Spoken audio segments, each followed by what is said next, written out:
साँझ भइली छठी जइबू तू कहवा। साँझ भइली छठी जइबू तू कहवा।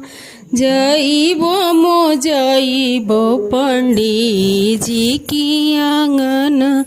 जइबो मो जइबो पंडित जी की आंगन। गाई के गोबरेली पावल उनकर आंगन। गजा मोती चौका पुरावल उनकी आंगन। गजा मोती चौका पुरावल उनकी आंगन। जोड़ा जोड़ा कोसिया भरल बा उनकी आंगन।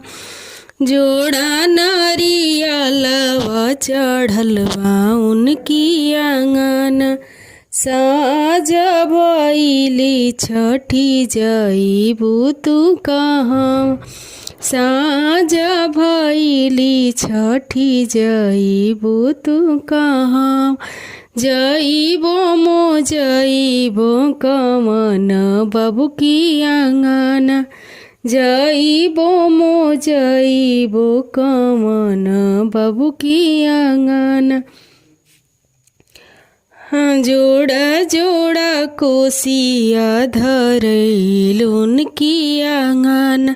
अरे जगमग चौका करत बा उनकी आंगन। चारों कोना दिया नजरत बा उनकी आंगन। लोग लुगैया भरल बा उनकी आंगन। साँझ भइले छठी जइबू तू कहवा। साँझ भइली छठी जइबू तू कहवा। जइबो मो जइबो सेवकिया की घरवा।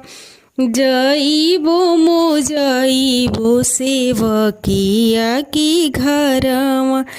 चंदन पीढ़ैया धइल बा उनकी आंगन।